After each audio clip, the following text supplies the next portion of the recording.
आज हम बात करने वाले हैं एक ऐसे इंसिडेंट के बारे में जो बहुत ही ज्यादा सस्पेंसफुल रहा है अपनी हिस्ट्री में। और पिछले 60 सालों से ये रहस्य एक रहस्य ही बना हुआ है। ये पहेली अभी तक सुलझी नहीं है। ये बात है 1959 की चिलिंग विंटर्स में, जब ये ट्रेजेडी हुई और आज तक लोग इस ट्रेजेडी के पीछे का रीजन जानने की कोशिश कर रहे हैं। क्या वो ट्रेजेडी एक नेचुरल डिजास्टर था, या फिर इसके पीछे थी कोई कॉन्स्पिरेसी, या इसके पीछे कुछ और ही कारण था जो बहुत ही ज्यादा रहस्यमय है, जो आज तक कोई नहीं जान पाया। कुछ तो कारण होगा जो इस इंसिडेंट के पीछे दुनिया आज तक लगी हुई है कि आखिर ये इंसिडेंट हुआ कैसे। 29 जनवरी 1959, 9 लोगों का हाइकर ग्रुप जो कि बहुत एक्सपीरियंस था, एक एक्सपीडिशन पर गया। एक्सपीडिशन का मतलब होता है कोई भी ऐसी लंबी यात्रा को करना जिसका कोई स्पेशल पर्पस हो। इस ग्रुप को हेड कर रहे थे आइगर डाइटलो। सब कुछ प्लान के हिसाब से चल रहा था, लेकिन फिर 1 फरवरी के रात को कुछ ऐसा हुआ जो किसी ने सोचा भी नहीं था। जब टाइम के हिसाब से उसके मुताबिक 1 हफ्ते बाद भी ये लोग अपनी डेस्टिनेशन पर नहीं पहुंचे तो रेस्क्यू टीम को भेजा गया। और जब रेस्क्यू टीम वहां पहुंची और उन्होंने वहां जो देखा वो हैरान कर देने वाला था। It was horrifying. जब रेस्क्यू टीम वहां पर पहुंची तो उन्होंने देखा कि हाइकर्स के जो टेंट लगे हुए थे वो सारे के सारे टेंट बुरी तरीके से फट चुके थे। जब उन्होंने पास जाके देखा तो पता चला कि ये सारे टेंट्स बाहर से नहीं बल्कि अंदर से फटे हुए थे। ऐसा लग रहा था जैसे मानो हाइकर्स ने अंदर से जल्दी से बाहर निकलने के लिए टेंट्स को काट दिया हो। उसके बाद उन्होंने नोटिस किया कि हाइकर्स के पैरों के निशान टेंट से बर्फ में निशान बनाते हुए जंगल की तरफ जा रहे थे। और वो निशान ऐसे थे जैसे कि वो लोग सॉक्स या बेयरफुट यानी नंगे पांव ही जंगल की तरफ दौड़ गए हों।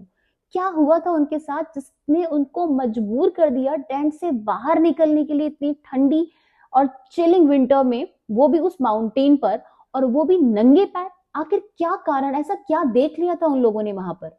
और उसके बाद हाइकर्स की डेड बॉडीज अलग अलग लोकेशंस पे रेस्क्यू टीम को मिली।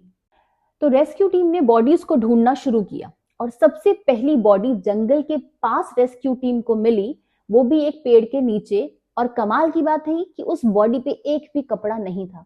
ऐसा लग रहा था जैसे किसी सिचुएशन में उस बॉडी ने शायद गर्मी के कारण उस इंसान ने वो सारे के सारे अपने कपड़े उतार दिए हों। इस फिनोमिना को साइंटिफिक भाषा में हम हाइपोथर्मिया भी कहते हैं। हम इसके बारे में डिटेल में बात कर सकते हैं। अगर आपको चाहिए कि हम हाइपोथर्मिया पे एक वीडियो बनाएं तो please let us know. Okay, आगे बढ़ते हैं। तो एक बॉडी उनको मिली और आगे जो उनको बॉडीज मिली और उन्होंने जो फैक्ट्स जाने वो बहुत ही ज्यादा शॉकिंग थे। यानी जितनी भी बॉडी मिली ऐसा लग रहा था जैसे उनको टॉर्चर किया गया हो इन टर्म्स ऑफ, लेकिन लेकिन बाहर से कोई भी टॉर्चर जैसे निशान नहीं थे। लेकिन एक बॉडी की सारी रिब्स जो है वो क्रैश थी। एक बॉडी का स्कल फ्रैक्चर था और एक बॉडी की टंग कटी हुई थी। यानी बाहर की बॉडी में कोई शरीर में निशान नहीं था। ऐसा लग रहा था, जो फॉरेंसिक एक्सपर्ट्स थे उन्होंने कहा ये ऐसी सिचुएशन लग रही है जैसे कि किसी कार एक्सीडेंट में होती है, लेकिन बाहर की बॉडी पर एक भी निशान नहीं है और अंदर की बॉडी में इस तरीके के निशान अलग अलग बॉडीज पर देखे गए, जो कि बहुत ही ज्यादा शॉकिंग था। अब इस इंसिडेंट के बाद बहुत सारे तरीके के अलग अलग स्पेकुलेशंस लोगों ने लगाए और काफी सारी थ्योरीज भी एक एक करके सामने आने लगी। एक थ्योरी ने कहा कि हो सकता है कि वहां पर एक एवलांचो यानी एक बर्फीला तूफान आया हो और हाइकर्स डर में, पैनिक में भागने लगे हो। लेकिन इस थ्योरी की प्रॉब्लम ये थी कि टेंट पर बर्फीले तूफान के ऐसे कोई भी निशान नहीं थे जिससे ये साबित हो कि वहां पर बर्फीला तूफान इस हद तक का आया था। दूसरी थ्योरी यूएफओ साइटनिंग पर बेस्ड है। कुछ विटनेसेस ने बताया कि उन्होंने उराल माउंटेन्स के आसपास ऑरेंज लाइट देखी। क्या उन लोगों का एनकाउंटर यूएफओ एलियन से हुआ था? अगर हाँ तो क्या ये बात सच है और किस हद तक सच है? इसके पीछे की थ्योरीज तो है, लेकिन इसके पीछे का प्रूफ अभी तक भी कोई नहीं है।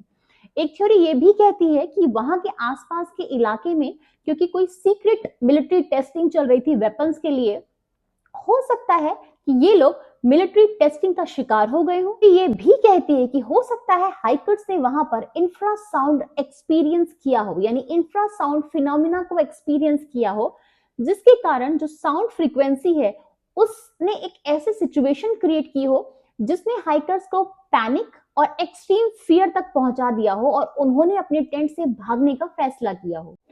2021 में रिसर्चर्स ने एक नई साइंटिफिक रिसर्च करके एक नया एक्सप्लेनेशन दिया जो थोड़ा लॉजिकल भी था।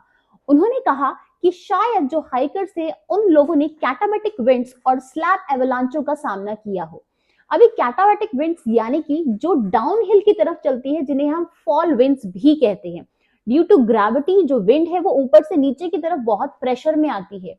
और स्लैब एवलांच यानी कि जब एक बर्फ का बड़ा हिस्सा अपने किसी कमजोर हिस्से से अलग होने के बाद ढलान में नीचे की तरफ आता है, उसे हम स्लैब एवलांच कहते हैं। ये जो चीज थी, हो सकता है क्योंकि उनकी इंजरीज जो थी वो इसके कारण हुई हो, लेकिन फिर भी ये एक्सप्लेनेशन बिल्कुल सही है ये हम नहीं कह सकते। आज भी ये इंसिडेंट हम सभी के लिए 60 साल हो चुके हैं, तब भी ये इंसिडेंट आज भी हम सबके लिए एक मिस्ट्री बना हुआ है कि आखिर उन लोगों के साथ ऐसा क्या हुआ था। क्योंकि उनकी पोजीशनिंग, उनकी जो उन सारे हाइकर्स की जो डेड बॉडी जिन सिनारियोज में मिली थी, उनका एक्सप्लेनेशन आज भी रिसर्चर्स और साइंटिस्ट के पास नहीं है और हम आज भी इस बारे में जानने की कोशिश कर रहे हैं।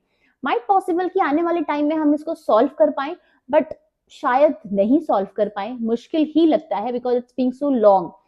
अगर आपको मेरी ये वीडियो पसंद आई है, please like, share and comment and subscribe my channel. Thank